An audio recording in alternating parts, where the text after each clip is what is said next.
I've consumed my fair share of media in the past, like movies and TV shows, but not many of them actually have like real world applicable endings, for example. And the one scene I'm on about is the final scene in Attack on Titan, which I think is probably the most scariest and important scenes relating to life in general.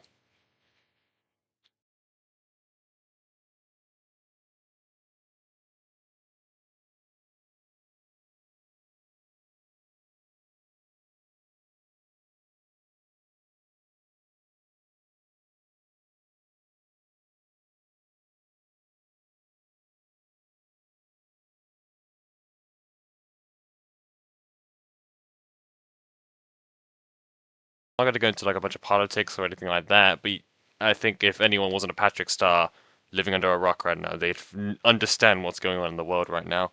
And it's not doing so hot right now, and it just reminds you of the ending a lot because that is like the sole reason why the rumbling happened, for example. That was to eradicate every single bad human on Earth, which resulted in 80% of the population just dying out of being caught in the crossfire. And I feel like the ending itself almost shows exactly what the consequence of war is, and that it just keeps on happening and happening. Obviously, I didn't play the full clip because I'm a small channel. I want to at least survive without copyright. I don't want YouTube knocking on my door with a gun or whatever. And afterwards, it shows that everything just blows up. There's the whole rain of missiles, heat-seeking missiles, just like blow the whole thing up. And this is like a common issue in today's world. This is something that I have seen, and that I think many of you have seen as well. I'm not, again, not trying to get into the politics of the thing, I'm only here for the story. But the whole general consensus of the ending is, or this scene in particular, is that no matter what we do, we're just going to go back to war. There's nothing that you can change, there's nothing that we can do.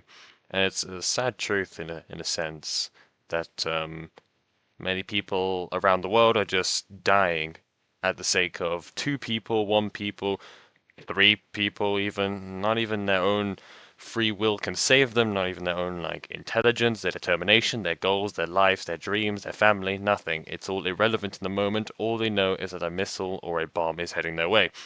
And that's why I think the ending is just so impactful. And not a lot of people talk about it for some reason. I think most people focus on the fact that Eren, is the rumbling justified? Is genocide justified in Attack on Titan?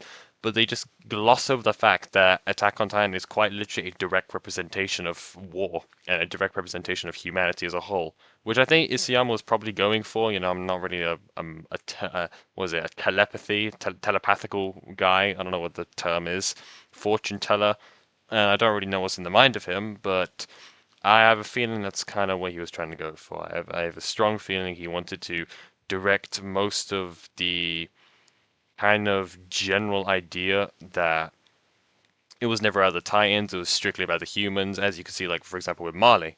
Again, I'm not going to try and go as spoiler free as possible, but this is kind of spoiler territory, so click off the video or skip to said part that's probably on screen right now.